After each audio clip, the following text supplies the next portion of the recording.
Hola, sean cordialmente bienvenidos a otra sesión más del CEDEC, Centro de Estudios para el Desarrollo de la Conciencia Crística.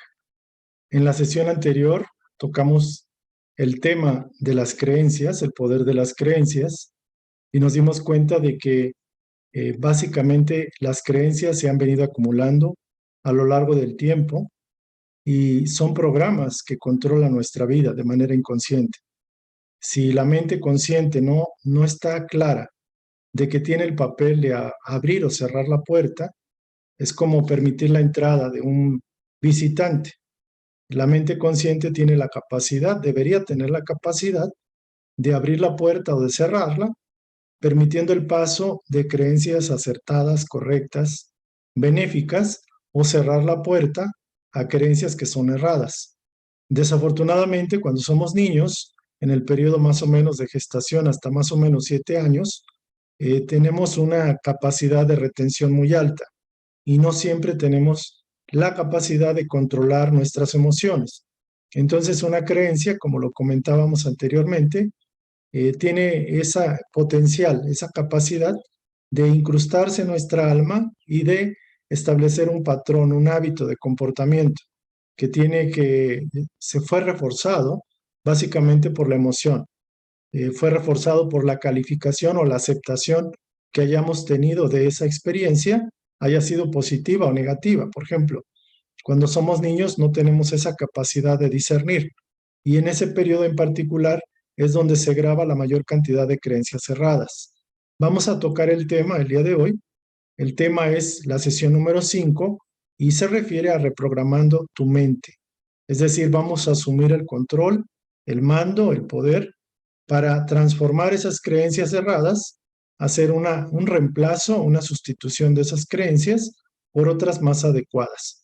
Tenemos el poder, es decir, vamos a desbrozar, vamos a quitar la mala hierba de nuestro jardín, vamos a arrancarla y vamos a empezar a plantar semillas eh, positivas, semillas benéficas, semillas buenas, que tarde o temprano van a producir frutos. Entonces, sean cordialmente bienvenidos a esta sesión, la sesión número 5. Vamos a tener una información muy profunda, muy clara, que nos puede dar esa certeza de cómo redireccionar nuestra vida. Entonces voy a permitirme otra vez compartir la pantalla y ese es el tema del día de hoy, el tema sesión número 5, reprogramando tu mente. Tenemos el poder de reprogramar.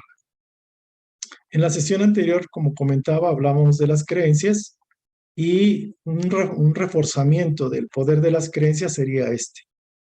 En los casos de la vida real tenemos creencias equivocadas que tarde o temprano van a producir una vida infeliz. Vemos el caso de esta persona que se ve que está toda abatida, está, digamos, sentado, y esta persona se ve que está padeciendo, que está sufriendo. También vemos a esta persona que está tomando con sus manos su cara y tiene una actitud de dramatismo, de tristeza muy profunda, de abatimiento tremendo. Entonces, estas caras las hemos visto frecuentemente.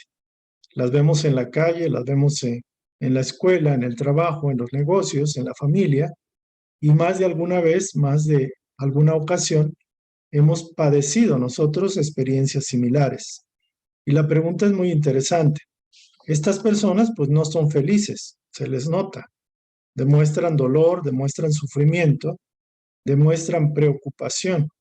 Es decir, están sufriendo.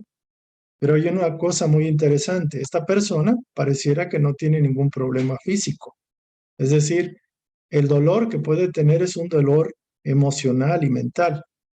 Asimismo, esta persona no tenemos claridad, pero pudiera estar en una situación difícil a nivel físico, pero pareciera que el problema es más interno, más mental, emocional. Entonces, con ello quiero decir que las creencias equivocadas son las que generan la vida infeliz y que esas creencias están únicamente en la mente del individuo. Uno puede pensar que hay un motivo suficiente para sufrir, para experimentar ese sufrimiento que nos agobia, pero realmente es una creación mental, emocional. Aquí no vemos a esta persona que la están golpeando, lastimando, Sin embargo, está padeciendo, está experimentando sufrimiento. Por ello quiero decir que en una buena medida el sufrimiento procede de la mente, de las creencias equivocadas o creencias erradas, inclusive también de las decisiones que hayamos tomado. Podemos estar arrepentidos, podemos estar padeciendo de algún error que hayamos cometido y sufrimos por ello. Entonces es muy interesante que al menos estas dos imágenes se percibe una vida infeliz, al menos una etapa infeliz en la vida de estas dos personas y que tiene que ver que procede de adentro. O sea, no se ve afuera, se ve adentro ese sufrimiento. Ustedes me dirán, bueno, hay personas que tienen un problema de enfermedad y están y sufren, experimentan un dolor, por ejemplo, el dolor en el cuerpo físico. Una cosa es el dolor y otra cosa es el sufrimiento. El dolor usualmente es una experiencia física. Si me corto un dedo o la mano, voy a sufrir, voy a experimentar dolor particularmente. Y el sufrimiento es como una cuestión psicológica, mental, emocional, de percepción. Entonces el sufrimiento está en nuestra mente, en nuestra alma, y el dolor se experimenta a través de la percepción de los sentidos del cuerpo físico. Entonces, aquí algo bien interesante. Una buena parte del sufrimiento del ser humano es debido a las creencias equivocadas, porque estas producen hábitos, comportamientos, actitudes erradas que van a propiciar la infelicidad en las personas. William James, el padre de la psicología moderna en Estados Unidos, dice que el poder de mover al mundo está en la mente subconsciente. Debería imprimir siempre en el subconsciente ideas correctas y pensamientos constructivos. La razón del caos y la miseria en el mundo se debe básicamente a las ideas erradas, grabadas en el inconsciente colectivo. Esta es una pregunta que hacemos y es una respuesta. Así a nivel micro, a nivel individual, tenemos la capacidad de crear a través de las creencias que tengamos en nuestro programa una vida feliz o una vida infeliz. Y esto, si juntamos todos los seres que componen una comunidad, un colectivo, podemos manejarlo igual. Las creencias erradas del inconsciente colectivo generan sufrimiento y dolor, malestar, caos en una colectividad, en una comunidad, en un país, en una comunidad, en un planeta. Dice aquí que cuando las dos mentes trabajan de acuerdo, en paz y de manera sincronizada, usted va a encontrar que su vida se llena de salud, de belleza, de felicidad, de paz, de prosperidad y entendimiento. ¿Por qué? Porque cuando los dos hemisferios, las dos mentes están alineadas a un mismo propósito, es indudable que no hay una fuerza contraria a ese ideal. De hecho, se sabe que el subconsciente muchas veces, digámoslo así, pone peros, pone bloqueos al comportamiento adecuado del ser humano y sabotea su propio objetivo, sabotea el logro, los deseos que quiere alcanzar. Es casi siempre el subconsciente es el saboteador. Pareciera que es una circunstancia externa que llega, fortuita, pero en gran medida el subconsciente, digámoslo así, magnéticamente, como un imán, atrae esa experiencia para sabotear el deseo del propio individuo. Esto es como en el caso de una cantante que va a competir o va a concursar y cuando ya le toca, normalmente puede ser buena cantante, pero cuando está en el estrado, empieza a sentir nervios, temor, se sobresalta de ver la multitud, los jueces, y se queda ronca. Entonces dices tú, ¿cómo es posible que es una cantante que canta bellísimo, pero que en el momento más importante de su carrera se queda muda, pierde la voz? Entonces mucho tiene que ver el subconsciente, la programación de que esa persona tiene grabado el miedo. El miedo es uno de los elementos importantísimos en defraudar al propio individuo.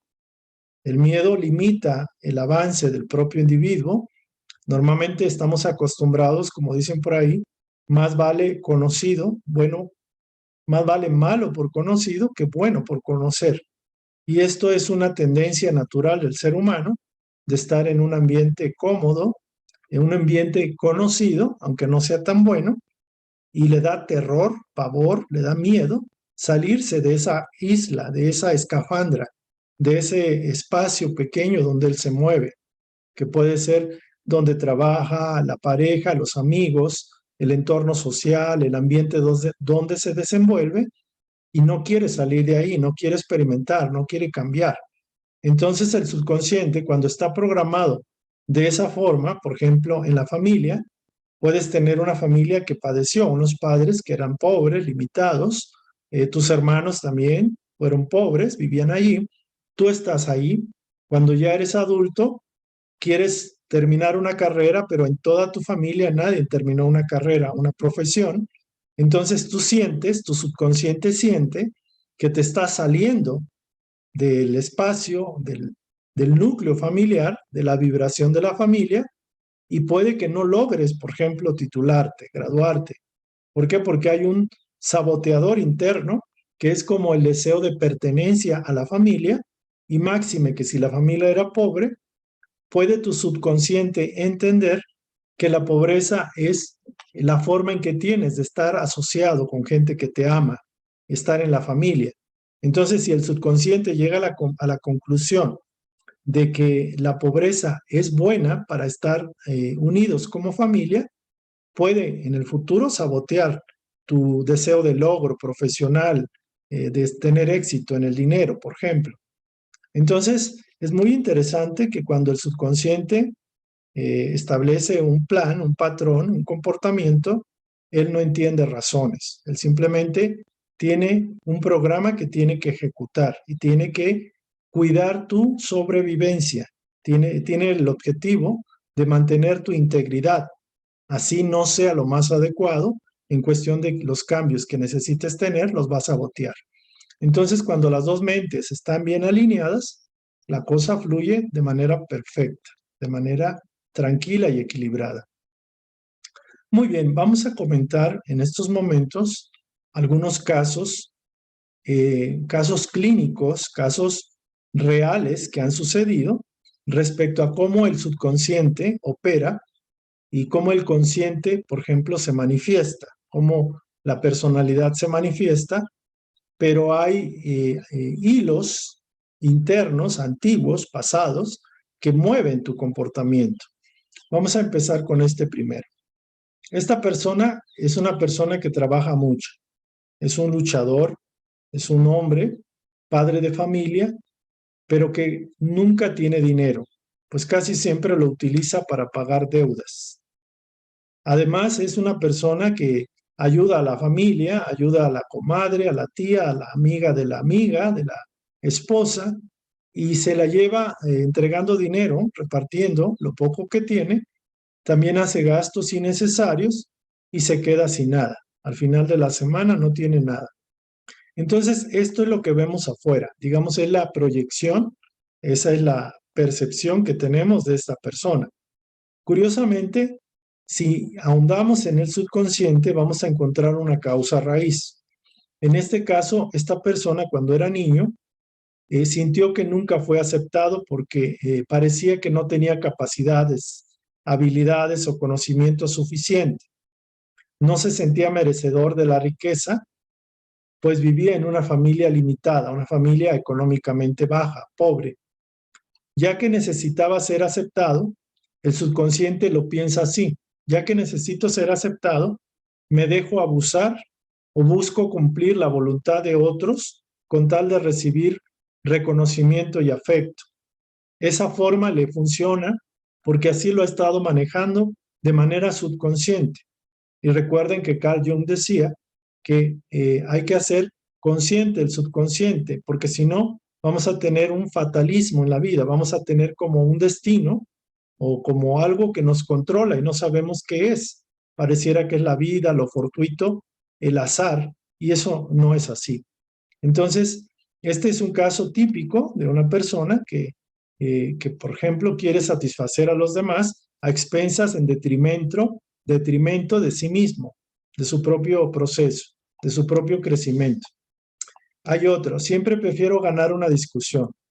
Es un hombre que está acostumbrado a mandar en su casa y a ganar las discusiones en el trabajo, con los amigos, y aunque sabe internamente que sus razonamientos ni él mismo se los cree, porque no siempre son verdaderos, no le importa que se lleguen a molestar algunos, porque él quiere imponer siempre su voluntad y ganar la discusión. En este sentido, esta persona cuando era menor, cuando era niño o era joven, en el pasado no fue capaz, no se demostraba capaz.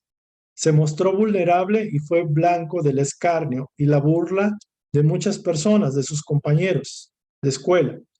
No podría soportar otra vez quedar en el escarnio, en el sufrimiento, en la evidencia de su falta de capacidad. Entonces, una manera que tiene es que se impone antes de que le reclamen, antes de que le hagan ver su ineficiencia o su falta de capacidad. Y esta persona ha asumido que antes de que me golpeen o que me dañen, yo voy a golpear primero, yo voy a imponer mi voluntad. Entonces es una persona que está acostumbrada a ganar, a mandar, a que lo obedezcan, por ejemplo, o a que él sea la última voz que quede en la mesa.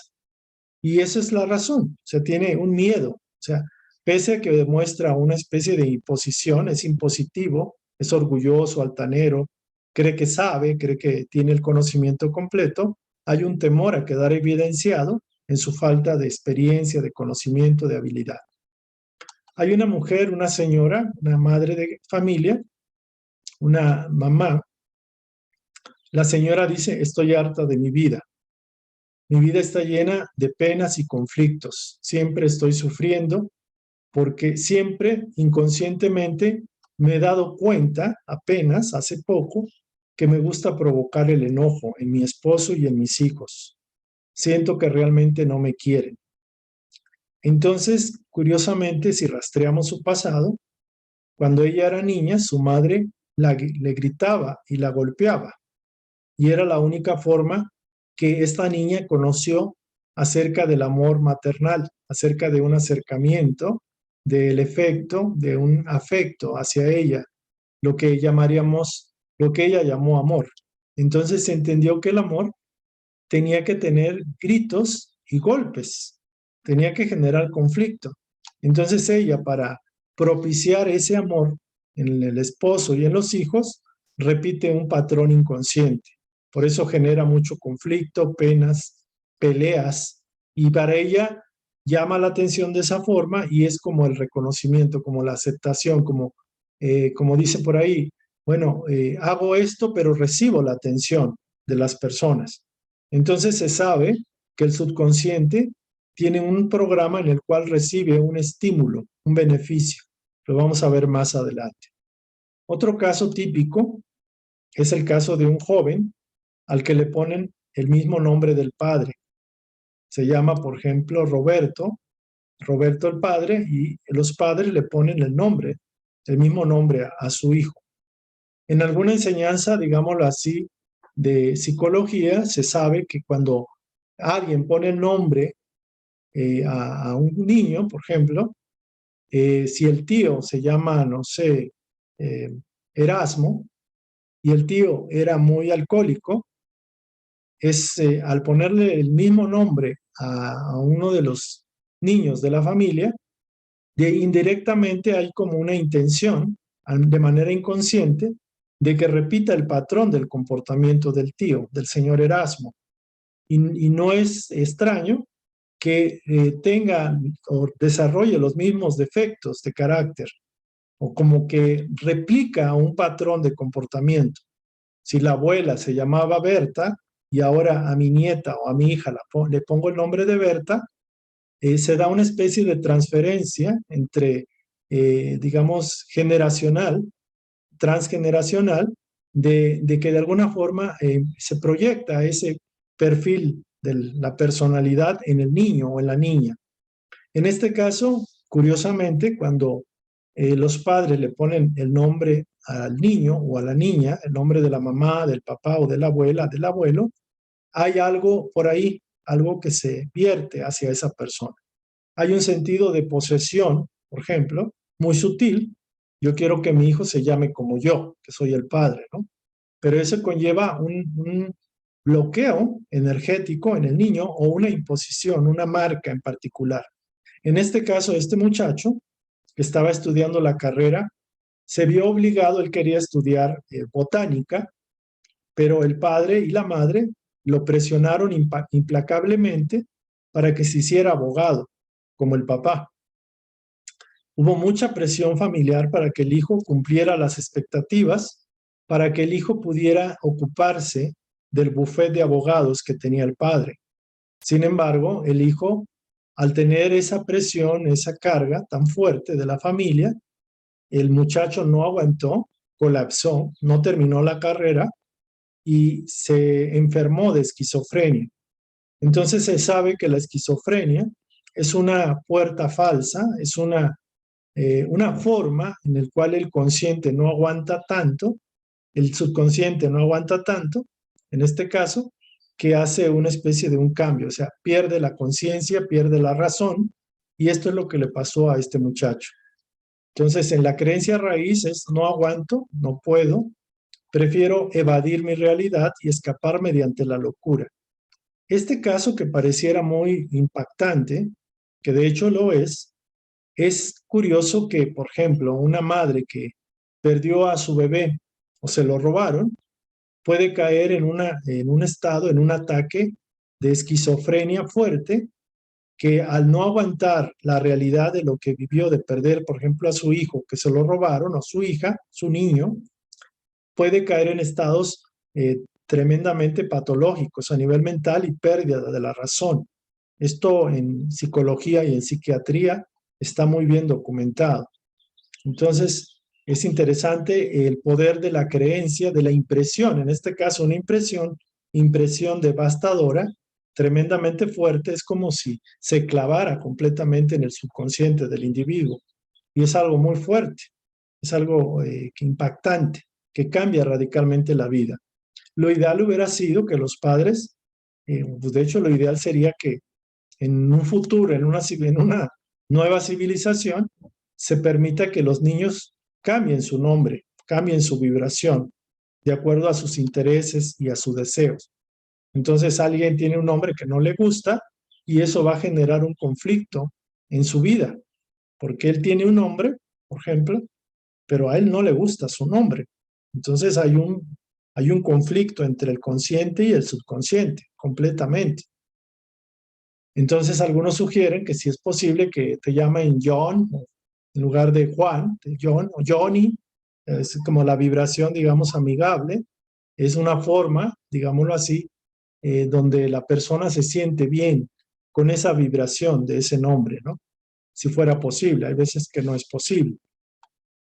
Ahora la otra es acostumbrarse a su vibración, a su nombre, pero bueno, lo importante es la energía que puedas tener que sobrepase el poder de la palabra, en este caso. Hay un caso muy fuerte, este es un caso karmático. Karma se refiere a acción-reacción de una experiencia pasada, en una vida anterior. Es un hombre de 34 años, electricista, con su esposa y un hijo, que padece esclerosis múltiple, sin esperanza médica. Yo estaba investigando y la esclerosis múltiple es una enfermedad que no saben por qué, pero por ejemplo, en la neurona tiene un recubrimiento, eh, creo que le llaman mielina, y esa piel muy liviana que recubre a la neurona es como si fuera el plástico o la capa plástica que envuelve al cable eléctrico, al alambre. Entonces, la mielina se empieza a, digámoslo así, a desgastar por la misma reacción inmunológica, por decirlo así, del mismo cuerpo que genera sustancias que hacen que se coman o que disuelvan esa mielina, ese recubrimiento que envuelve a los haces de la neurona, digámoslo así, a los ramales de la neurona, a los nervios, y lo que va a provocar es que haya un cortocircuito o se corte la comunicación entre el cerebro y lo que serían los músculos a través de los nervios. Los nervios deben de mandar esa señal para levantar la mano, para bajarla, para el músculo se contrae, etcétera. Entonces, al no tener ese ingrediente, esa protección de las neuronas, al no haber esa comunicación, conductividad, por decirlo así, lo que va a propiciar es que el cerebro manda una orden y el músculo no reacciona. Entonces, la persona se puede quedar sin ver, sin oír, se puede quedar atrofiada en sus movimientos, en sus manos, puede caerse, desvanecerse, tiene poca fuerza en los músculos y es una enfermedad bastante grave, bastante difícil.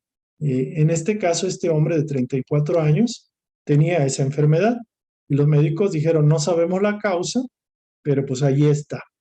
Entonces, al investigar el caso, Edgar Cayce en un momento dado descubre que este hombre en vidas anteriores había generado situaciones que propiciaron una enfermedad karmática. La causa raíz, él se le atribuye al aspecto de las características de esa persona.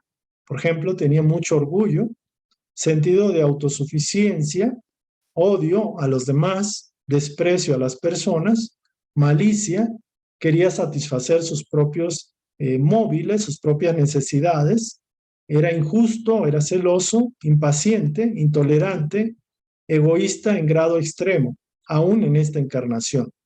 Esto está en la página 84 del libro Muchas Moradas, que ya se les mandó por WhatsApp para que lo puedan consultar.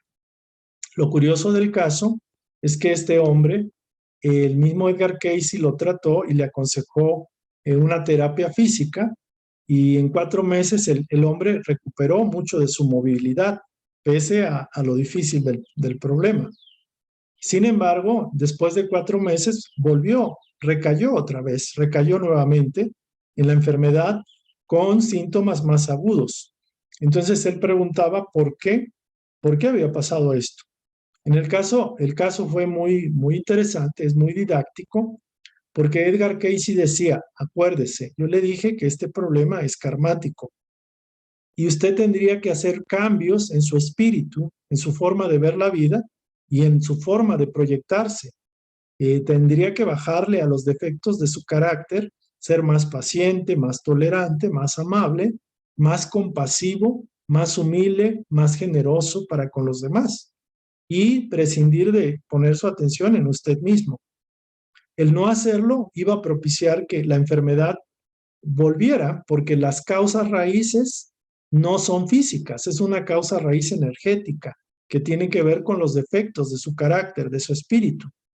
Si usted acepta y cambia realmente en palabra y en hechos, cambia su comportamiento y se vuelve más dulce, más amable, más humilde, más gentil, más amoroso, más armonioso, la enfermedad puede ceder. Pero si usted no quiere hacer los cambios, la enfermedad lo va a mantener. Y si no hace el cambio, entonces, ¿de qué sirve? O sea, ¿para qué quiere ser usted curado? ¿Para seguir andando en lo mismo? ¿Para hacer de las suyas como siempre lo ha hecho? Preferible mejor que no se cure. Y este es un caso típico karmático, pero tremendo. Entonces, para aquellos que quieren entender esto, de que muchas veces hay personas que están postradas, están en una silla de ruedas, están en una cama, no se pueden mover, o no ven, o hay situaciones fuertes, la persona no entiende por qué le pasa lo que le pasa. Pero debemos entender algo muy importante. En el universo no existe lo ilógico, no existe la injusticia, aunque nosotros pensemos que sí. En el universo el vacío es llenado, el vacío como tal no existe. En este caso lo que quiero decir es que cualquier experiencia, por muy difícil que estemos viviendo o que veamos que vive un familiar, un amigo, un conocido, tiene un aprendizaje, tiene una lección. Porque si no hubiera necesidad de esa lección, la lección no existiría, no estaría presente.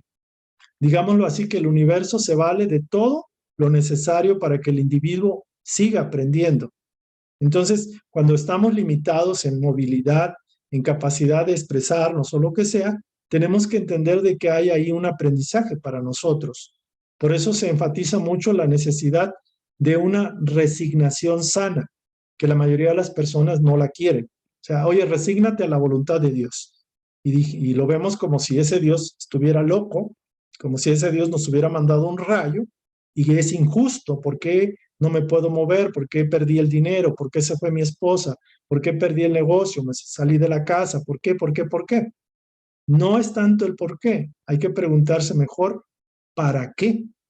¿Por qué me conviene esta experiencia en un nivel mayor? Obviamente la persona no entiende razones y tampoco se espera que entienda. Por eso el problema está ahí y de ahí no te puedes deshacer. Cuando una situación es tan fuerte que pese a medicamentos, a doctores y todo no se resuelve, podríamos estar hablando de una situación karmática, es decir, acción-reacción, una situación sembrada en el pasado y cosechada en el presente. Este caso es muy ilustrativo de esta situación extrema. Y hay otro caso karmático de una mujer de 42 años que fue casada en 2 ocasiones, pero se quedó sin sus maridos, no tuvo hijos. En el presente tiene un buen puesto a nivel de una empresa, pero ella se quedó sin ningún familiar. Se siente terriblemente sola, no tiene pretendientes, pese a que es muy bella, a sus 42 años, se siente muy mal ajustada en la sociedad. Entonces, además, tiene ansiedad, tiene depresión extrema y varias ocasiones ha tenido la tendencia al suicidio, lo ha pensado, porque se siente que pues no encuentra lugar en la vida, ¿no? Se rastrea la experiencia y en 2 vidas anteriores vemos a esta misma persona en el papel de madre de 2 pequeños. Pero en esa ocasión, por alguna razón que no se explica, su esposo cayó en desgracia ante la comunidad. Parece que lo pusieron como objeto de escarnio por algo y la esposa, en este caso, la madre de estos 2 niños, se sintió mal, no aguantó la vergüenza de la familia de que ella fuera la esposa de este hombre y se sintió tan abatida que, pese a que tenía 2 hijos, decidió autodestruirse porque no aguantó eso. Se aventó en un acantilado cercano y se mató. Entonces la experiencia actual de soledad, de que no tiene hijos, no tiene nadie que entre comillas la quiera, es debido a esta experiencia. Aunque estas situaciones, estas 2 últimas, no son propiamente de creencias, lo cierto es de que una creencia una creencia genera un hábito y un hábito genera carácter. Entonces un hábito puede ser el hábito del odio, el hábito de la malicia, del orgullo, de la injusticia, los celos es un hábito, la impaciencia, la intolerancia, el egoísmo desmedido, la superioridad, el sentido de autosuficiencia, en este caso de la esposa, la falta de consideración por los 2 niños que dejaba, el sentido de una vanidad de mujer afectada por lo que hizo el esposo.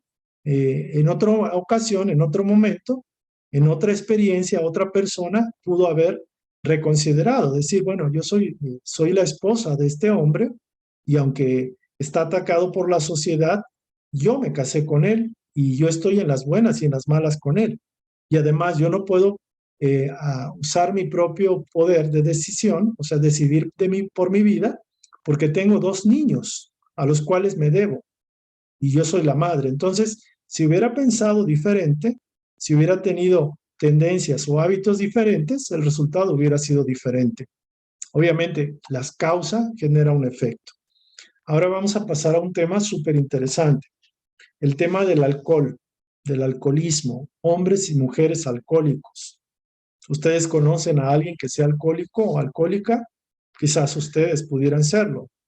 Y hablamos de alcoholismo, pero pudiera ser tabaquismo, drogadicción, sexo, juegos de azar, y cualquier situación. En este caso es un cuadro típico de que el hombre moderno, la mujer moderna, empiezan a tomar y hay millones, o cuántos millones de alcohólicos habrá. Alcohólicos Anónimos es una institución que busca que la persona se mantenga sobria la mayor parte del tiempo, completamente.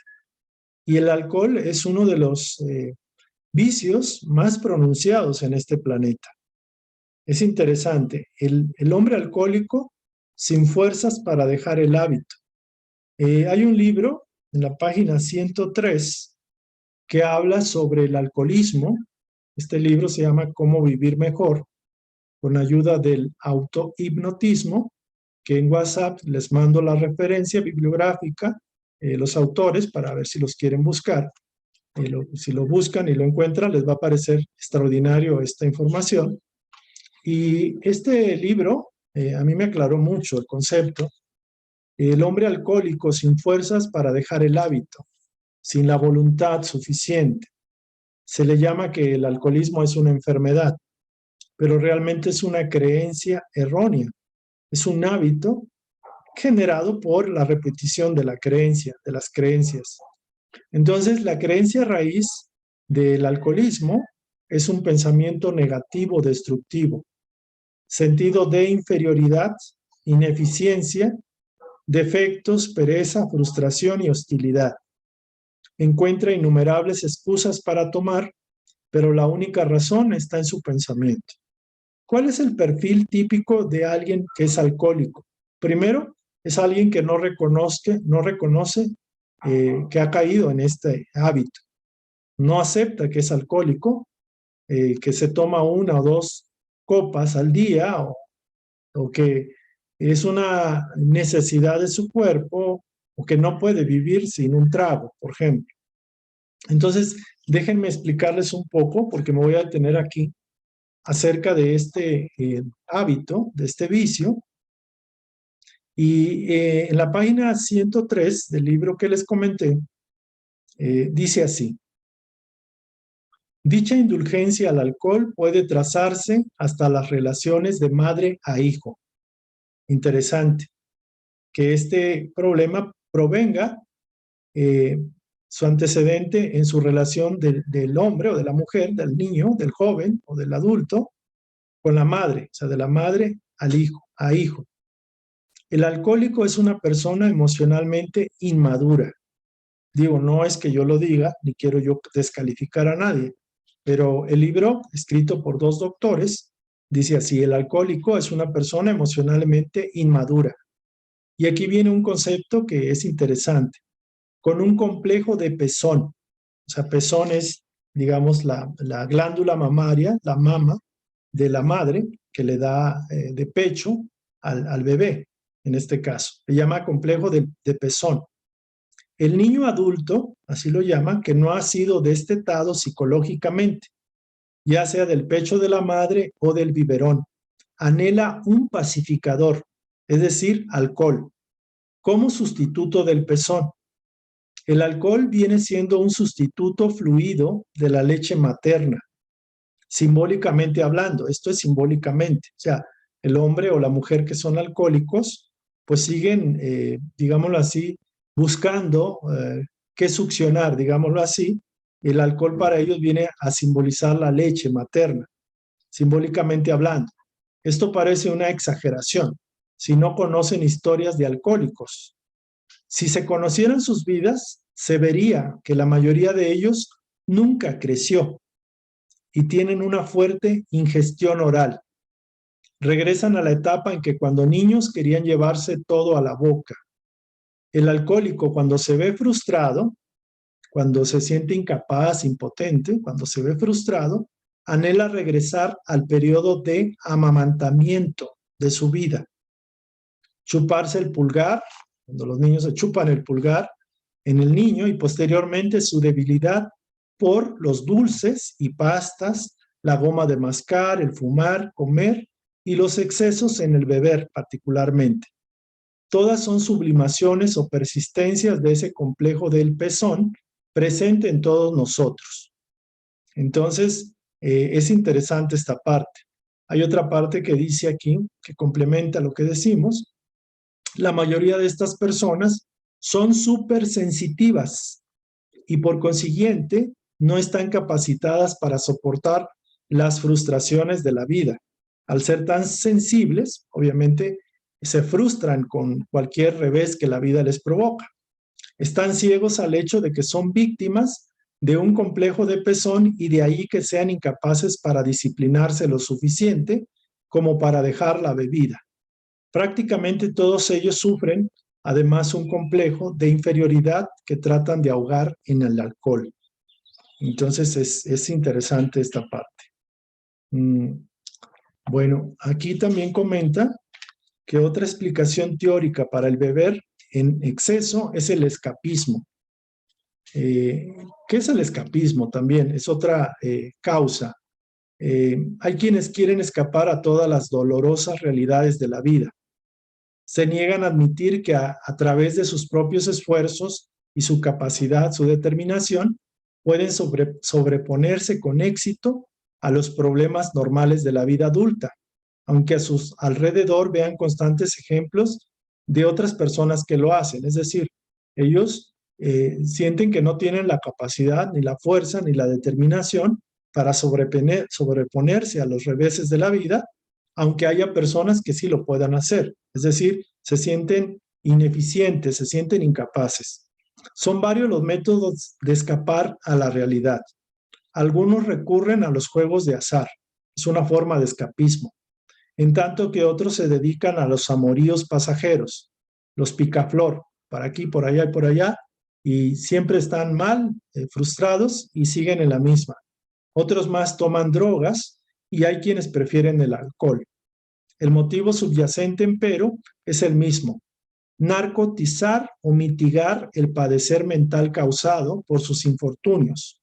Aparentemente anestesian su desdicha, es decir, como adormecerse, como olvidarse, como quitarle fuerza a los problemas, a los retos, a la propia desdicha. Las deudas que no se pueden pagar, un matrimonio infeliz, fracasos en los negocios, una enfermedad, todo esto constituye una serie de excusas superficiales para beber en exceso. Entonces, la tercera teoría es también de que el alcoholismo representa una forma tortuosa o disfrazada de autodestrucción. Es una especie de suicidio psicológico. Es decir, terminan su vida con una muerte lenta, solo porque son incapaces de reconocer el verdadero motivo que inconscientemente les inspira su sensación de derrota, su desesperanza. Es curioso que, por ejemplo, un alcohólico tiene miedo a morir, pero se está alcoholizando, está degradando y quemando sus órganos, su cuerpo. Está metiéndole aguardiente, alcohol a su cuerpo, y ustedes saben que poner un pedacito de materia orgánica, de carne en el alcohol la va a desintegrar. Entonces es un suicidio inconsciente, lento pero seguro. Y es curioso que el alcohólico tiene miedo a morir, pero se sigue matando lentamente. Y también tiene miedo a vivir. O sea, tiene miedo a las dos cosas, a morir y a vivir, y está como en un punto intermedio. Entonces, por eso se dice que la creencia errada realmente está en ese pensamiento negativo, destructivo, en esa autoimagen que tiene el propio individuo de que se siente impotente, incapaz, se siente, digamos, temeroso de la vida, de los problemas, se siente frustrado, tiene hostilidad, y una manera de, digamos, adormecer su conciencia es a través del alcoholismo. Y el síndrome de pezón, que es como, quiero seguir manteniéndome niño y viviendo de esto, ¿no? Por decirlo así. Interesante. Para aquellos que quieran más información, pues a través del grupo WhatsApp de Comunidad SEDEC, les mando el título y los autores de este libro que me parece extraordinario, maravilloso. Y aquí se los digo: cómo vivir mejor con ayuda del autohipnotismo.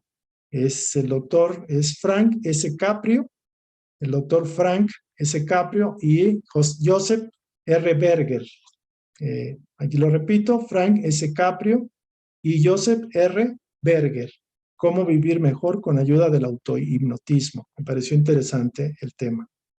Lo viene bien explicado. Muy bien. Bueno, estos son los casos de experiencias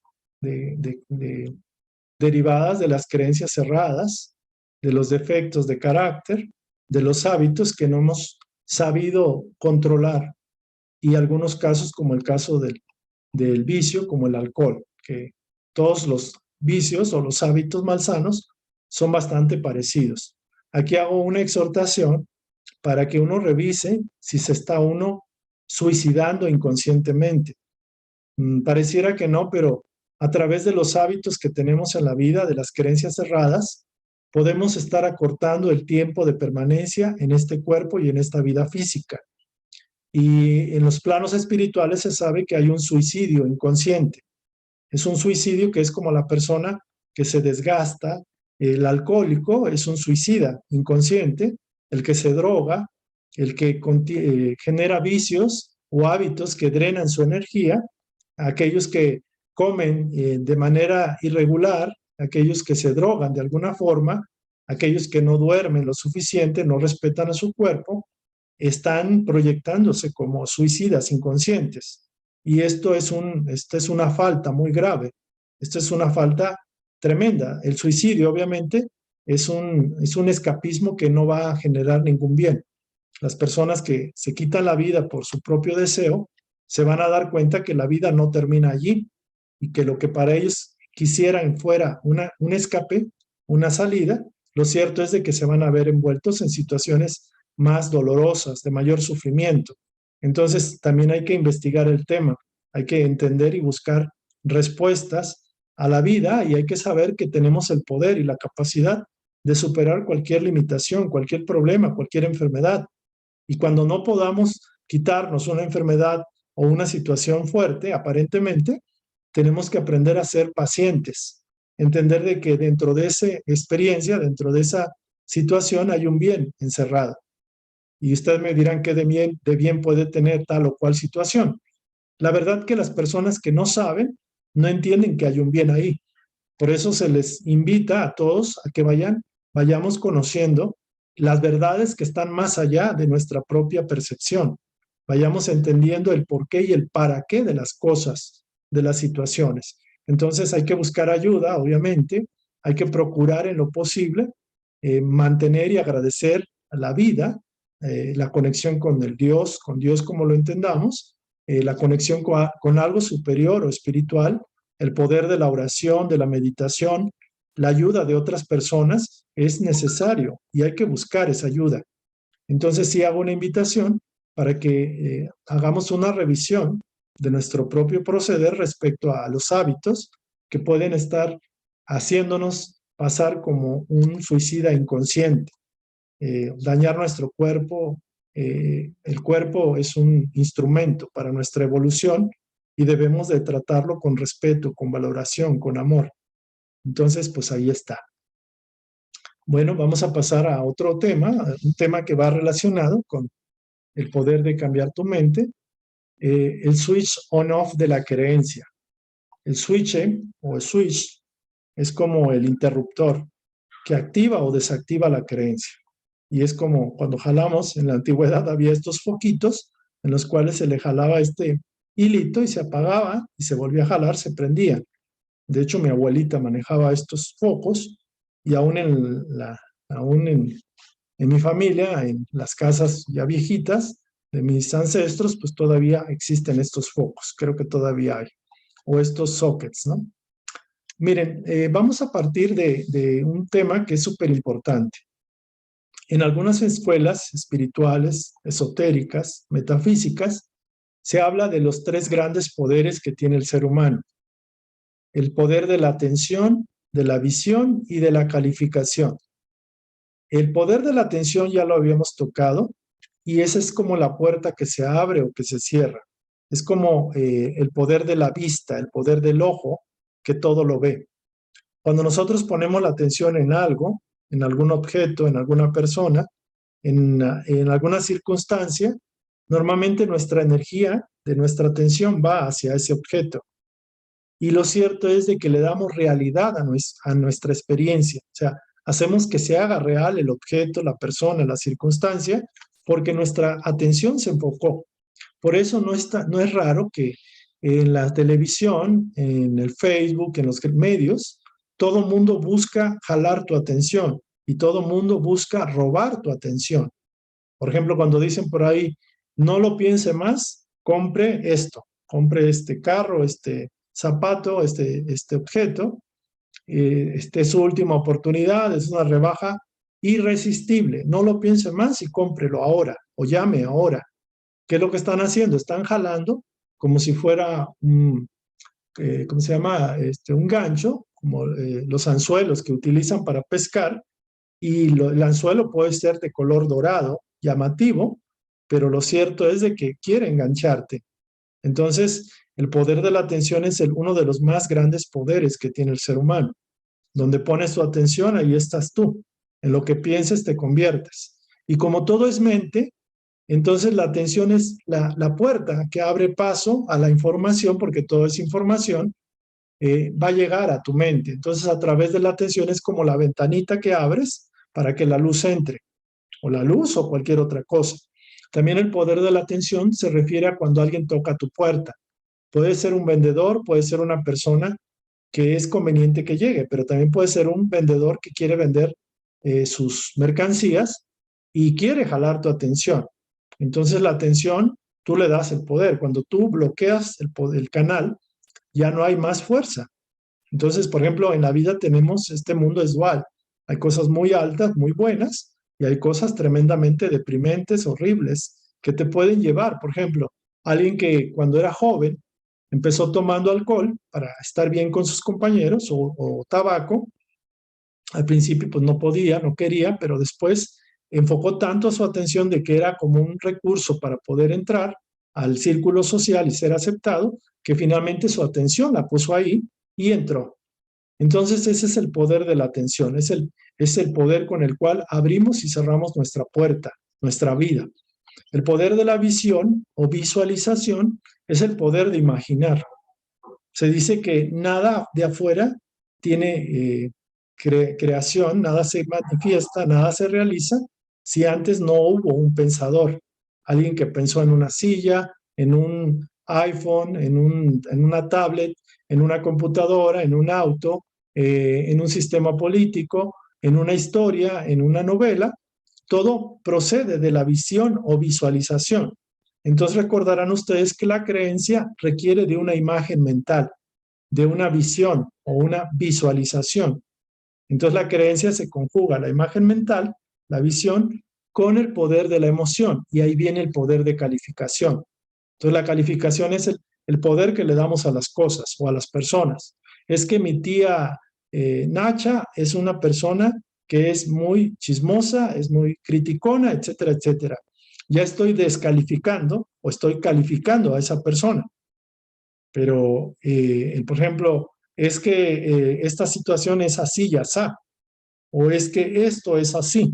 ¿Por qué? Porque ya energéticamente, con el poder de la atención, le di entrada, yo imagino que es así y yo califico esa situación. Entonces, ciertamente que los tres grandes poderes que tenemos es el poder de la atención, de la visión y calificación.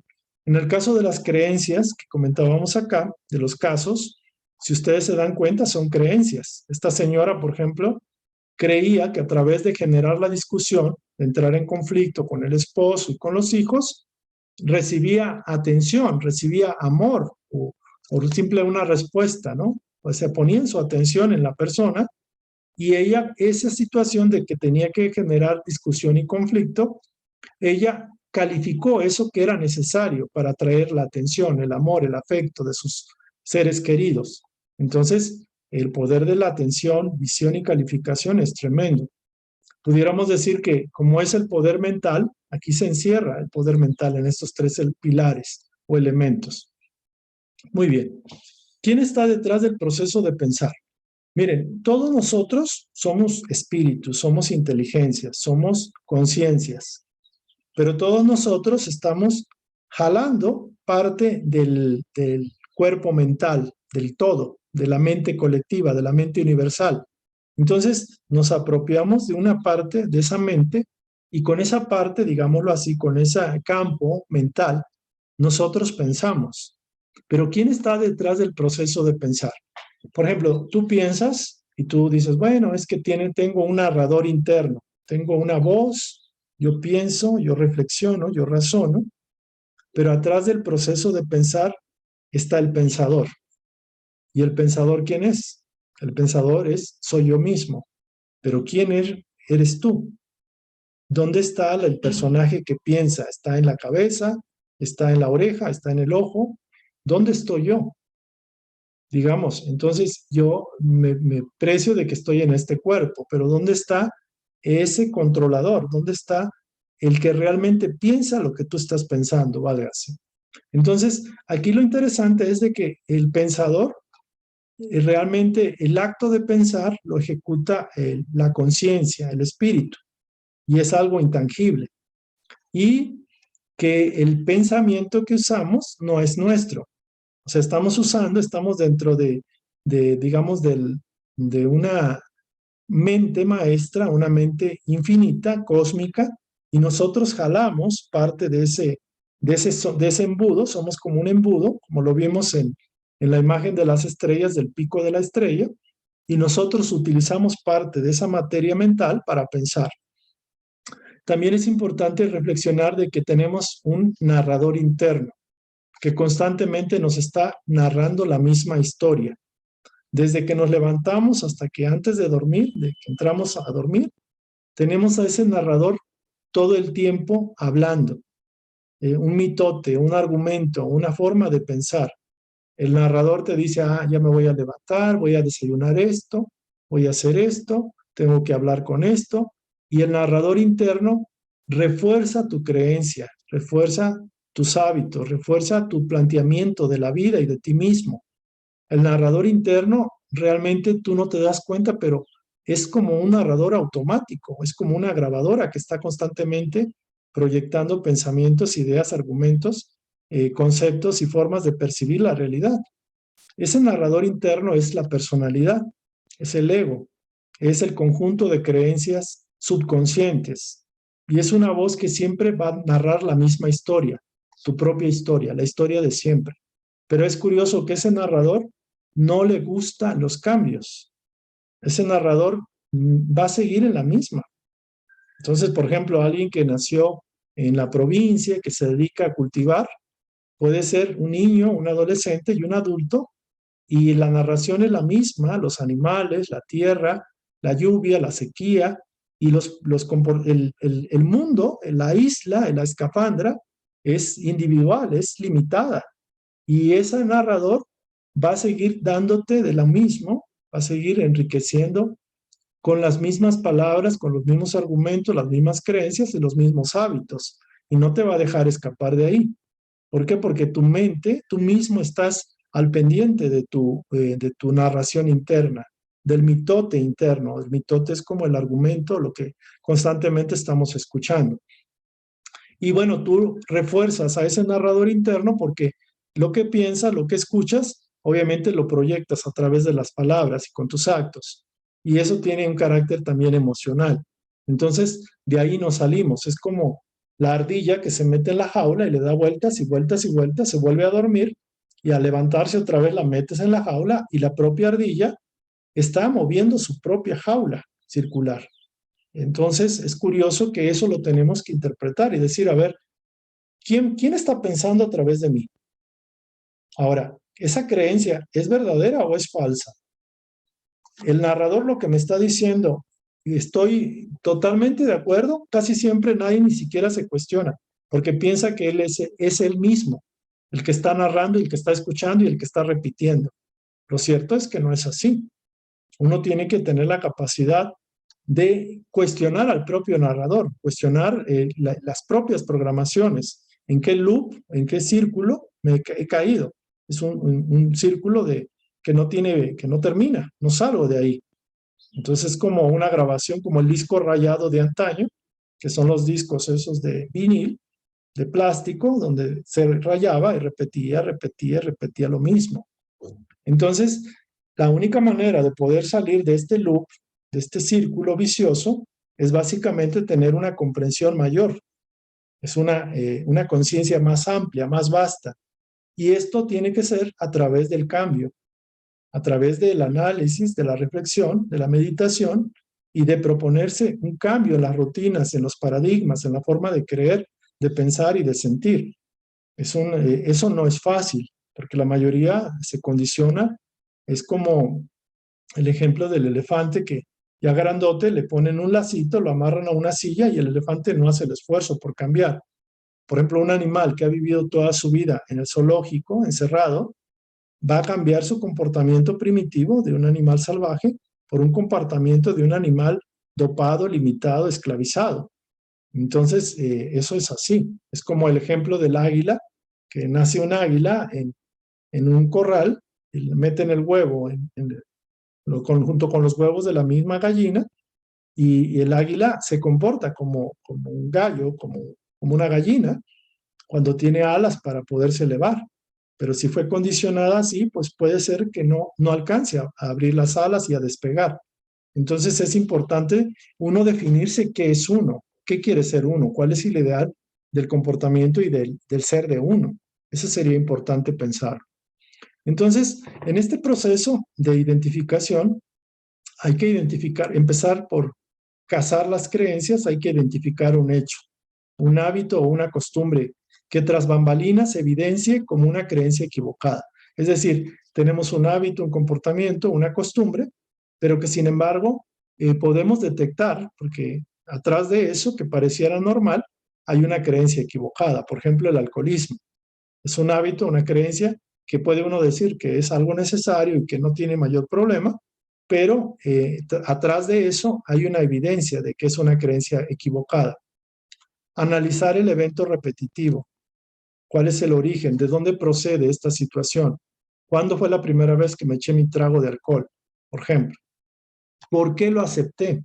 Es que estaba con los amigos y pues, quise tomarlo para quedar bien, por ejemplo. O armarme de valor porque tuve un problema, me abandonó mi novia y a través del alcohol me di valor para seguir adelante, por ejemplo. El origen. ¿El evento es repetitivo o no? ¿Cuál fue el origen? ¿Qué efectos tiene en mi vida? Y prácticamente también cómo se activa. ¿Cuál es el efecto, el arco reflejo? O sea, como la cosa que me hace que repita el patrón. Por ejemplo, decía el caso de una persona que era un hombre, que era doctor.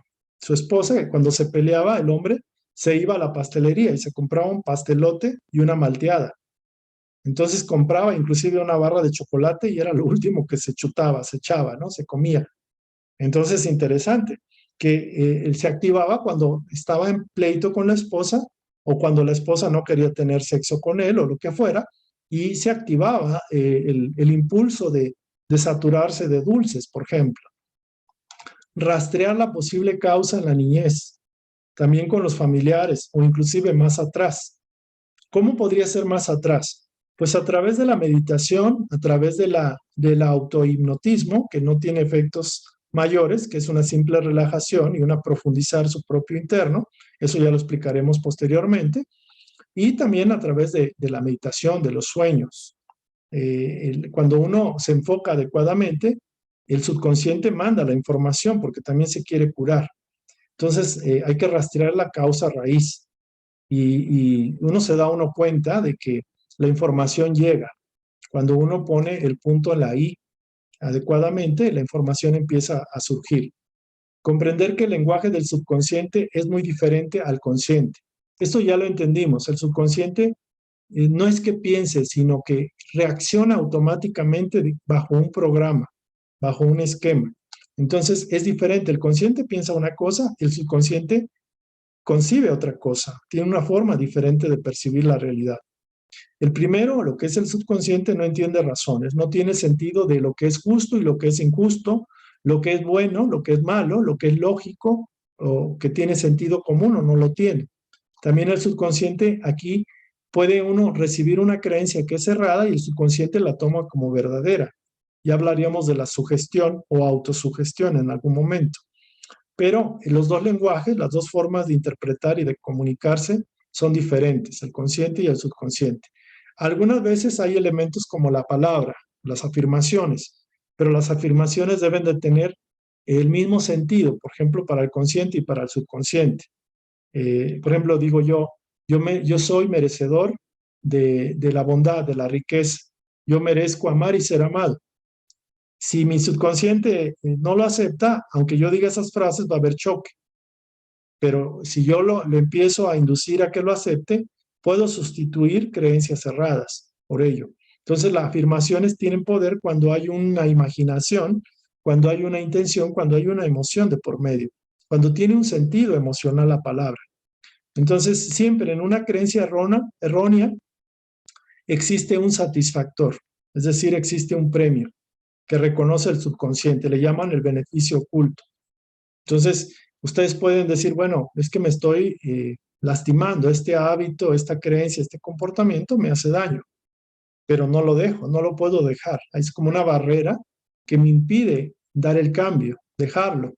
¿Por qué? Porque el subconsciente recibe un beneficio oculto, tiene un beneficio, no sabes cuál es. Si lo buscas, sí lo vas a encontrar, pero hay que tratar de interpretar al subconsciente con su lenguaje y su forma de percibir la realidad.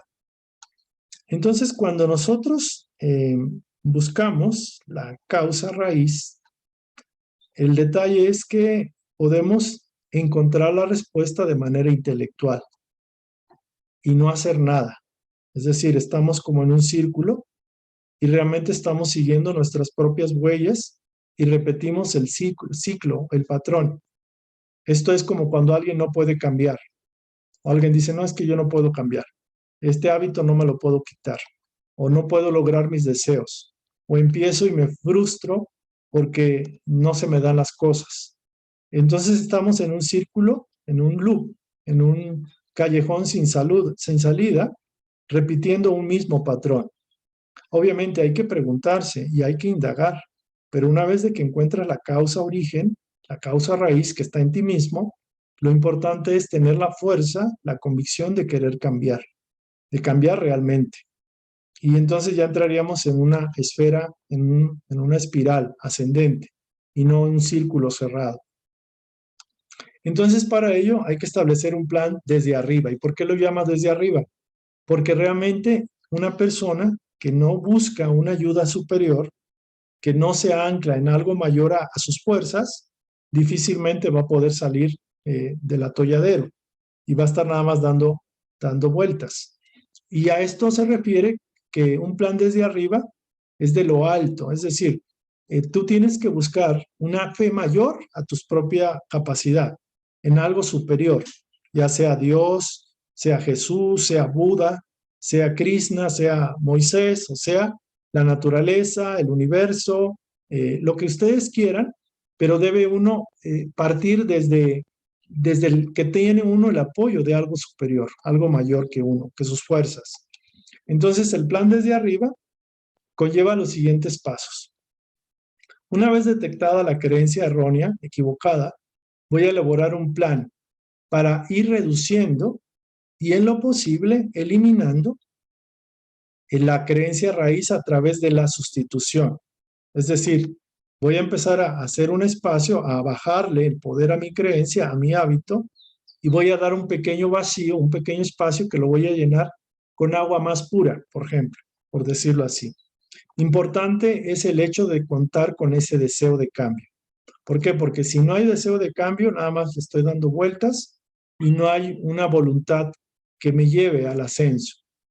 Número dos, en el caso de que el conflicto sea con un individuo, por ejemplo, con mi esposa, mi esposo, mi hijo, mi jefe, mi compañero de trabajo, mi subordinado, mi vecino, con lo que ustedes quieran, mi familiar, en el caso de que el conflicto sea con un individuo, hay que probar con el cambio de percepción o enfoque en positivo. Es decir, yo puedo descalificar a esa persona, decir, esa persona es así, es irresponsable, no me entiende, etcétera. Pero lo ideal es no seguir en este círculo cerrado de un patrón de comportamiento donde en una pelea necesitan dos luchadores, dos boxeadores. Se dice por ahí que para que la cosa siga igual, sigue haciendo lo mismo. Es decir, me subo al ring, el otro se sube al ring, sea el problema, la persona, el perro, la mascota, la circunstancia, lo que ustedes quieran, el otro o la otra cosa se sube al ring, yo me subo al ring y entramos en el conflicto. Y ustedes y yo no nos damos cuenta, pero repetimos un patrón inconsciente o subconsciente de conflicto. Y esto hay que evitarlo. Entonces, la mejor manera de evitar el conflicto es cambiando mi postura, mi forma de ser. Es decir, si voy a entrar al ring, por ejemplo, no golpeo o me bajo del ring, por decirlo así. No genero, no cierro el circuito. O sea, hago que el circuito cambie. ¿Por qué? Porque Si cambio la causa, el efecto del conjunto va a cambiar. Por eso se dice que cuando una persona sube de conciencia, despierta, ayuda a despertar al conjunto. En este caso, hay que cambiar de enfoque. Ok, yo tengo un problema, por ejemplo, con mi esposa, con mi mujer, y es una persona que no me entiende, es intolerante, es desobligada, etcétera, etcétera, etcétera. Y eso es lo que yo ya califiqué de mi esposa. Al principio a lo mejor me casé con ella porque la veía como la mujer ideal, pero ahora la veo y digo, me casé con una bruja, me casé con algo horrible. Pero ¿qué pasa si yo mismo me esfuerzo por ver el lado positivo? ¿Por qué? Porque mi esposa tiene amigas, tiene amigos, mi esposa tiene su jefe y la ven como una persona profesional, buena persona. Entonces, ¿por qué yo la puedo seguir viendo como alguien hostil, equivocada, que no vale nada? Entonces, el problema no es tanto que ella sea así, el problema es mi percepción y mi descalificación con respecto a ella. Entonces, tengo que buscarle el lado amable. ¿Por qué? Porque échale más leña al fuego y el fuego va a incendiar y a quemar a los dos y a los hijos y a la familia, a la casa. Entonces, ¿qué de bien puede tener la situación o esa persona? ¿Es tan mala o tan malo como yo pienso? O sea, ¿por qué yo exacerbo, amplío? Es como si le pusiera una lupa y veo más agrandado su defecto. El problema, el detalle es que nadie es 100% perfecto. Y así como ella, estoy yo y todos los demás tenemos algo que mejorar. Pero no es echándole más leña al fuego como vamos a apagar el fuego. El fuego se apaga con agua. Entonces yo me debo de convertir, no el otro elemento del fuego, o sea, ella es el fuego y yo soy la leña, pues eso se va a incendiar. Pero si yo esa leña yo me convierto en agua, voy a apaciguar el fuego. Es más, voy a aquietar al fuego, por decirlo de alguna forma. La otra es también cambiar de roles o de reacción. Cambiar de reacción, aquí lo vimos. Cambiar de roles es tratar de ponerme en el papel, en el lugar de la otra persona. Porque no pienso que llega cansada, que va a trabajar, que tiene que cuidar a los niños y tendría que ponerme en el papel de esa persona en lo posible. Ver su comportamiento también como un espejo mío. Acuérdense que en el universo no existe el vacío y cualquier vacío lo llena. Y el universo y las circunstancias que pasan en tu vida tienen un propósito y un objetivo que tú usualmente no lo concibes, no lo concientizas, no lo ves. Pero no, si tienes algo, si tienes un reto, un problema, una experiencia que vivir, que experimentar, que superar, es porque la necesitas, porque el universo no es tonto. El universo te está poniendo por afinidad vibratoria, por tus propias creencias, lo que tú necesitas. O sea, tú estás atrayendo eso y tú eres el creador responsable de eso. Entonces, en ese sentido, tienes que asumir tu propia responsabilidad. Tienes que ser adulto. Ver su comportamiento como un espejo mío. ¿Por qué? Porque todo lo que me llega, las personas que llegan a mi vida, son un reflejo mío. Si yo veo un defecto en el otro, es un reflejo mío. Si yo veo y admiro a alguien, es un potencial capacidad que tengo para poder imitar al otro y crecer en eso. Entonces, ver en el otro, en su comportamiento, un espejo mío. O también un aprendizaje que sin su presencia yo me privaría. O sea, no hay nada malo, todo llega por bien y para bien. Todo llega con un propósito. Una persona que me hace la vida de cuadritos es un maestro para que yo desarrolle la paciencia, el autodominio, el control. Y se repite el patrón, es decir, yo me caso con una persona, por ejemplo, y me divorcio, y me vuelvo a casar con otra que pensé que era diferente, pero vuelve a tener el mismo defecto, y me vuelvo a divorciar, y me vuelvo a casar con otra, y vuelve a obtener el mismo patrón. Oyes, ya llevas dos, ya llevas tres, y el patrón se repite. Entonces el problema no es la mujer, no es la persona. El detalle es que yo atraigo aquello que necesito para que mi sombra, o sea, la parte inconsciente, se haga evidente. Pero no es para que yo reaccione y eche más leña al fuego, sino para que yo resuelva el conflicto, ver más allá de las apariencias. Entonces, ¿cómo voy a ver más allá de las apariencias? Pues simplemente poniendo, conócete a ti mismo. Pide ayuda superior para que te hagan ver con una visión más alta, con unos lentes diferentes que no sean los tuyos. Por eso es muy fácil que cuando uno consulta a un amigo que te quiere bien, el amigo puede ver la realidad que tú no ves. Por eso cuando vas con un psicólogo, un psiquiatra o cualquier, un religioso, un sacerdote, un orientador o una persona que te pueda orientar y que te escuche, que te quiera ayudar, te vas a dar cuenta de que su forma de percibir la realidad no es igual que la tuya. ¿Por qué? Porque esa persona no está metida en el hoyo donde tú estás y que aparentemente quiere salir, pero en lugar de salir a lo mejor le estás cavando más, estás metiéndote más, estás amarrándote más al problema. Entonces, una creencia errada no se detecta fácilmente. ¿Por qué? Porque una creencia errada es nuestra y es como si fuera parte de nuestra vida. Una creencia errada es como si fuera parte de nosotros mismos. Así la hacemos. Es mi niña, mi niño, y esa yo la voy a defender con todo. Sin embargo, esa creencia errada va a seguir allí porque yo la estoy protegiendo, la estoy solapando, la estoy justificando. Mi comportamiento yo lo justifico. El problema no soy yo, el problema es mi esposa, mis hijos, la vecina, mi jefe, el gobierno, lo que ustedes quieran.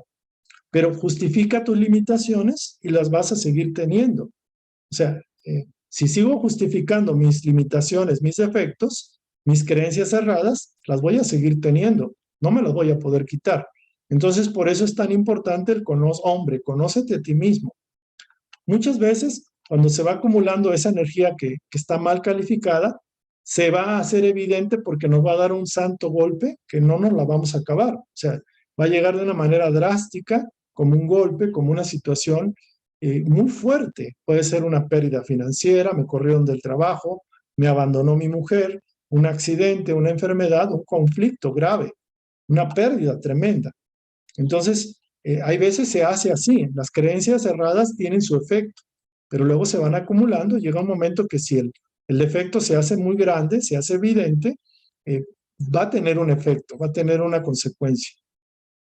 El cambio no siempre se puede hacer de la misma forma, es decir, si la creencia errada me está dañando de manera agresiva y fuerte, muchas veces necesito cambiar ese programa, pero no lo voy a hacer de la misma forma. Por ejemplo, si alguien quiere cambiar, voy a dejar de beber de hoy a mañana. Hay que tener mucha fuerza de voluntad y hacer un cambio, sacar, estirpar la creencia y poner la otra. O la fuerza de voluntad tiene que ser súper potente para hacer el cambio de la noche a la mañana. La mayoría no tiene esa capacidad.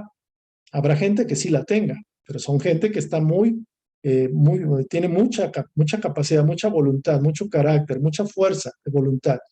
La mayoría no lo tenemos o no lo tienen. Y lo que pasa es que tenemos que hacer cambios graduales. Un paso para adelante y otro para atrás. 2 pasos para adelante y uno para atrás. Otros 2 pasos para adelante y uno para atrás. Es decir, voy ganándole terreno a la creencia. Voy sustituyéndola de manera progresiva, gradual, escalonada. Entonces el cambio no siempre se hace de una forma grave, drástica y absoluta, sino de manera gradual, un paso cada día.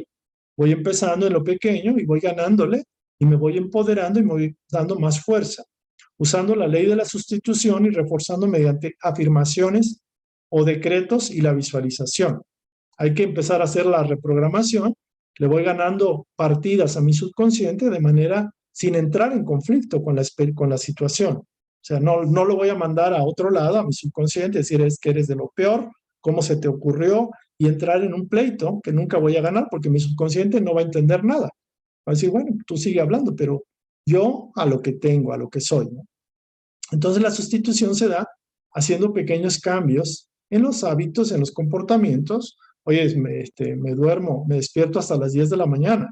Ok, tengo una flojera tremenda, no quiero despertarme temprano. Ok, bueno, ahora despiértate en esta semana a las 9:50 o 9:50, pero hazlo. Ya le ganaste, ahora te vas a las 9:40 o 9:30 o lo que sea. O la otra, oye, voy a ir con mi novia a las 8:30 a correr con ella. Entonces voy buscando la forma de que mi subconsciente se programe y empiece a aceptar la nueva programación. Entonces, con las afirmaciones, el poder de las afirmaciones es tremendo. Algunos le llaman decretos o afirmaciones. Por ejemplo, tengo la fuerza de voluntad para levantarme más temprano. Entonces ya digo, más temprano, ya no entro en conflicto con el subconsciente. Si le digo, tengo la fuerza de voluntad para levantarme a las 5 de la mañana, mi subconsciente, que se levantaba siempre a las 10, va a dar el grito en el cielo y va a bloquearme. O sea, va a bloquearme de una u otra forma, sabotearme mi objetivo. Entonces me estoy entrando al toro de frente. Entonces al toro hay que suavizarle su carácter. Entonces a través de una afirmación puedo decir, tengo la capacidad, la fuerza de voluntad de levantarme más temprano, porque me beneficia para mi salud, porque puedo ir con mi novia, porque puedo aprovechar mejor el día, el tiempo. Entonces el subconsciente dirá, pues sí, o sea, no va a entrar tanto en conflicto. Ahora, si visualizo a mi novia, que me estoy abrazando con ella, que va en su chorcito, yo voy con mi chor y vamos corriendo juntos al lado del lago, pues mi subconsciente va a decir, oye, pues está bonito eso, ¿no? Entonces estoy programando, reprogramando mi subconsciente de una manera sabrosa, placentera, amorosa y sin tanto pleito y conflicto. Entonces voy, así como que no quiero, pero sí quiero. Entonces por ahí va la cosa. Recordar ese ciclo del hábito, que todo parte, en las charlas anteriores hablamos del ciclo del hábito, mandamos un video por WhatsApp, de la señal, la rutina y la recompensa.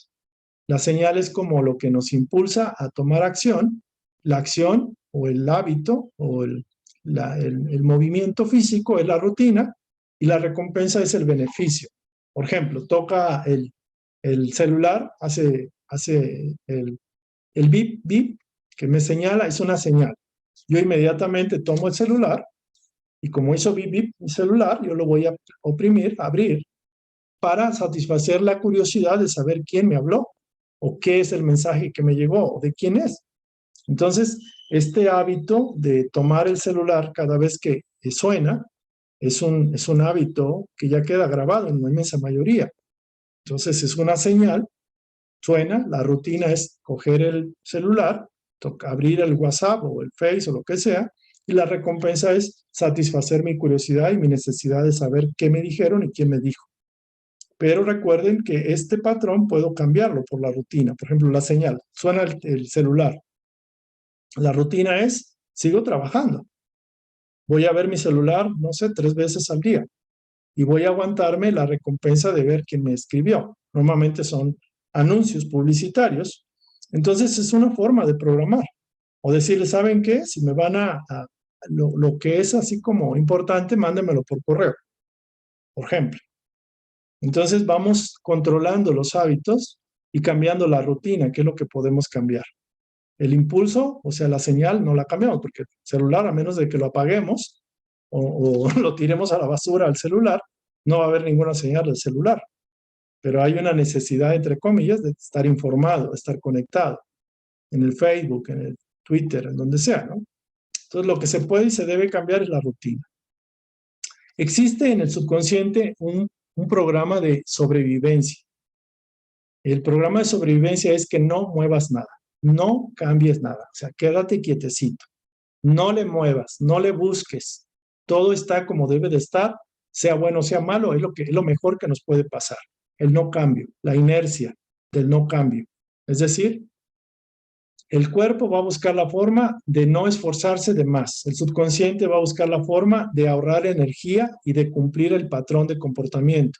Por ejemplo, cuando vamos manejando, el cuerpo entra, la conciencia entra en un estado automático de manejo y ya no hay tanto esfuerzo de nuestro cerebro de poner la primera, segunda, tercera y cuarta a reversa o frenar y todo, porque ya se hizo un programa, ya se hizo una creencia, un patrón, un hábito, y el subconsciente es el que toma el volante al mando. Entonces, el no cambio significa es que si algo le queremos cambiar a nuestro estilo de vida, si algo queremos renovar o transformarnos, o aunque sea necesario esforzarnos para ser mejores y todo, va a haber una energía que va en contra, que es la resistencia al cambio. Es la creencia errada quiere sobrevivir. Los hábitos quieren sobrevivir porque tienen vida, como la vida tiene el propio creador. Entonces lo cierto es de que va a haber una resistencia innata. ¿Por qué, por ejemplo, a muchos de ustedes les cuesta trabajo ver estas charlas? ¿O por qué se aburren o se cansan a la primera? Y yo les he pedido que lo vayan viendo por partes. ¿Por qué? Porque agarrar al toro de frente y por los cuernos no es fácil, porque el subconsciente busca el no cambio. Y el subconsciente dice, a ver, esta persona quiere cambiarme, quiere cambiar mis patrones, mi control. Entonces entra en una posición de defensiva, de protección, y va a buscar que no haya cambios. Va a sabotear los posibles cambios que yo quiero empezar a manejar. Por eso se da que cuando uno empieza con las afirmaciones o la visualización, hay una energía de resistencia. Y eso es natural, es normal, hay un saboteo. Oye, me toca venir a la charla los sábados a las 8. Pues llueve, llego tarde, ay, se me olvidó o tengo otra cosa que hacer. Oye, voy a hacer el estudio de mi propio diagnóstico de persona. Voy a llenar mi cuestionario para detectar las creencias erradas. No, pues es que tengo que ir al trabajo, tengo que jugar fútbol, tengo que hacer esto, esto, esto y otro. Ah, no, es que ya no tuve tiempo porque mi mamá me habló y X o Y. Entonces lo verdaderamente importante lo dejamos como algo terciario, secundario, algo que no es tan importante. Y lo que normalmente estamos acostumbrados a hacer, lo vamos a seguir haciendo. Entonces es muy importante concientizar mi resistencia a cambiar. Y el último punto, bueno, el penúltimo punto es fluir y no resistir, es decir, no luchar, no, digamos, entrar en conflicto.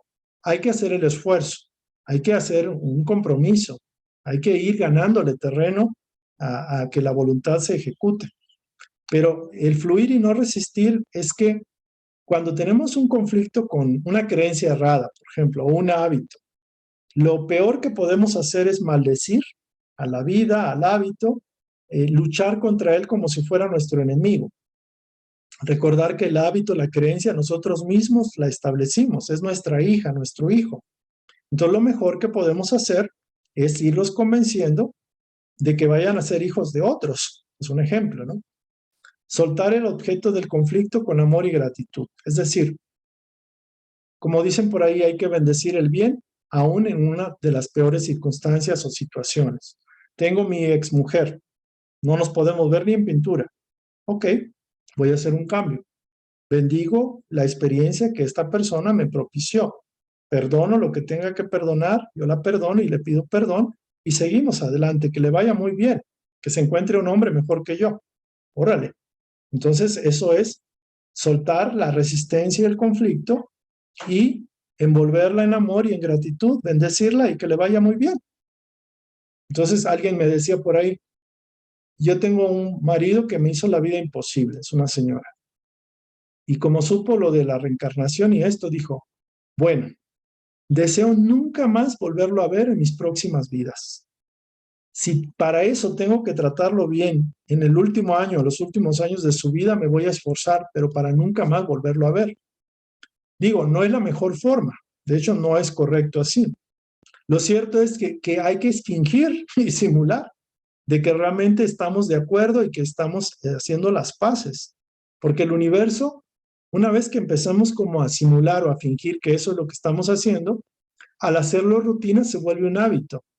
Lo ideal obviamente es hacerlo con la altura de la verdad, de la conciencia superior, pero no todos lo pueden hacer. Entonces, cuando yo tengo una creencia errada, por ejemplo, una creencia, tengo flojera, me levanto a las 9 de la mañana siempre y tengo una flojera, no es cierto, no es verdad, pero tengo una flojera tremenda. Entonces ya voy a cambiar a la flojera, ahora me voy a levantar a las 8. ¿Qué hago? Le digo, querida flojera, te agradezco todo el tiempo que estuviste conmigo. La pasé súper bien. Disfruté las sábanas, la cobija hasta las 9, 10 de la mañana. Gracias a ti. Me permitiste dormir. Te agradezco en el alma. Sin embargo, voy a entrar a otra etapa. Voy a entrar en una etapa de renovación y de cambio. Entonces, te quiero decir que gracias. Bendigo el bien que me diste, pero ya no es necesario. Entonces, te suelto, te libero, te doy las gracias y que te vaya bien. Vete a servir a otra persona que necesite la flojera como experiencia. Yo te agradezco, ya hiciste lo que tuviste que hacer. Te envuelvo en mi amor, en mi gratitud y gracias. Entonces estoy cerrando como el proceso del duelo, de que la persona vive un duelo, tiene que vivir todo el proceso. Los psicólogos hablan de 4 o 5 etapas en el duelo y que ya es una forma de liberar.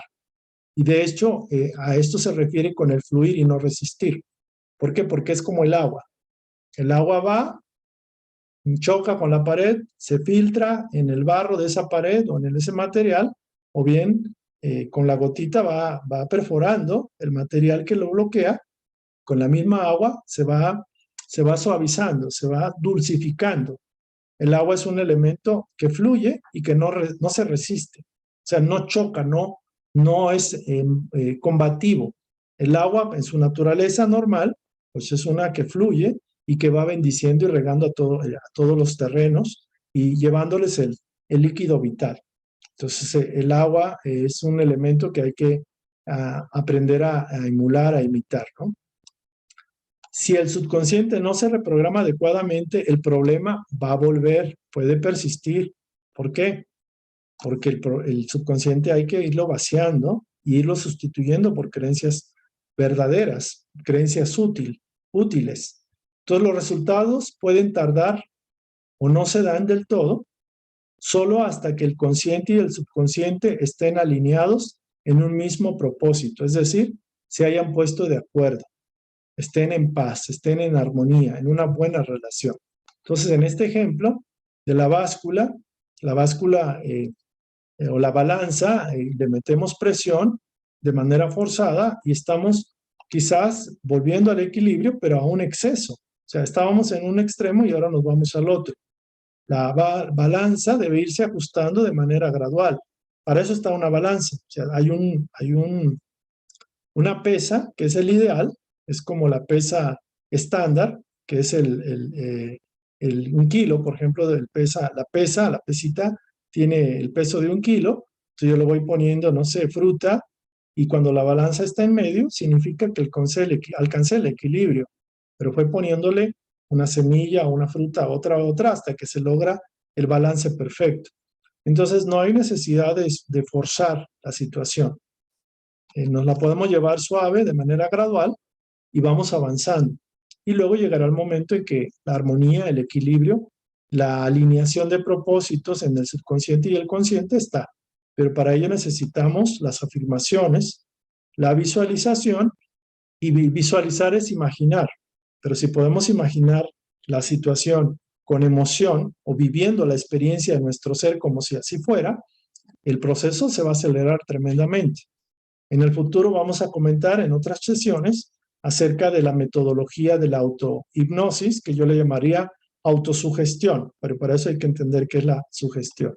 Entonces, pues básicamente es esto, el tema es bastante interesante. Yo aquí le voy a cerrar, voy a parar, para que ustedes puedan digerir adecuadamente este tema. Es extraordinario, es uno de los temas más encantadores, más maravillosos, de cómo darle la vuelta, de cómo hacer los cambios de manera placentera, de manera hermosa, de manera suave.